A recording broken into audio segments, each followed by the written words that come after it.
For many people, including myself, their first experience of Shadow of the Colossus will be the PlayStation 4 remaster by Bluepoint. I've heard enough commentary about the legendary game to understand its themes and why it is so revered. However, Shadow of the Colossus is still a standout in the modern landscape, even without being preceded by a glowing 12-year reputation.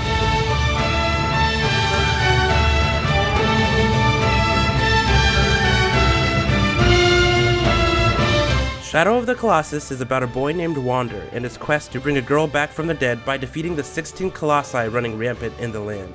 Armed with a sacred sword, a bow with a bottomless quiver, and the grip strength of a hardened mountain climber, you must ride your horse through beautifully rendered landscapes and incite fights with building-sized monsters. The story, while objectively simple, is thematically complex. You will constantly question the ethics of slaying these massive creatures who at times are just minding their own business until you antagonize them. Is wreaking havoc on this sacred land a noble cause to save this woman who is very important to you? The subversion of the selfless hero narrative is fun to watch play out. The locales in Shadow of the Colossus, though occasionally inconsistent in texture quality, are visually stunning. The way the sunlight dances through the trees in the forest or off the sandy dunes of the desert region make the empty landscape feel all the more somber, as there is nobody else around to enjoy it. The real reward for exploring, aside from some minor upgrades and a handful of secrets, is taking in the beautiful sights.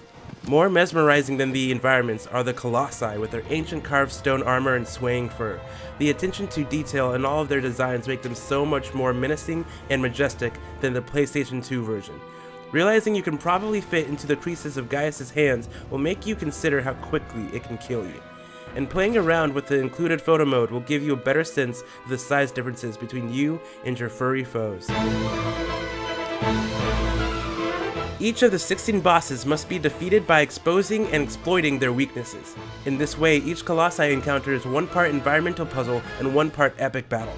I appreciate the creativity employed in each colossi, from the monster design itself to the chambers you fight in. Some fights are more combat focused, while others have a greater emphasis on strategically utilizing the environment around you. It was always gratifying to outsmart the colossi, who otherwise outmatched me by sheer size and strength alone.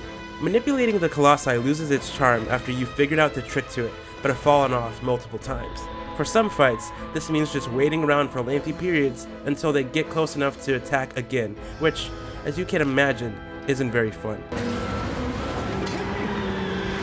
Your lonely boy avatar is clumsy as a duck, but possesses an impossibly strong grip and can land more gracefully than any cat I've known. This makes for sometimes awkward, sometimes funny situations where you're fighting the physics harder than the behemoths. Shout out to the underappreciated and endlessly menacing 17th Colossi, Gravity. And while continually tripping over the smallest pebble can be annoying, there is an endearing quality to the animation that frames the boy's mortality strikingly against his towering foes. The most exhilarating moments are when you're clinging for dear life as a Colossi tries to shake you off its body. Frantically managing your stamina before the beast rears its ugly head again is a gamble that never gets old. This makes the frequent animation glitches more tolerable annoyances. Shadow of the Colossus was ahead of its time, and I know that now. Though I deprived myself of joining the global conversation surrounding the game for the last decade, it was worth the wait. After completing this faithful remake of one of the most beloved games of all time, I am pondering its themes and itching to dive back in. While fondly remembered, Shadow of the Colossus was criminally underplayed, but perhaps for the best. Now that current technology can render the revolutionary vision of the original, this remaster of Shadow of the Colossus is the version I'm glad will be enjoyed by the biggest audience. These aren't all my thoughts on Shadow of the Colossus. For more on the combat and the complexity of the story, check out our full review on topshelfgaming.net.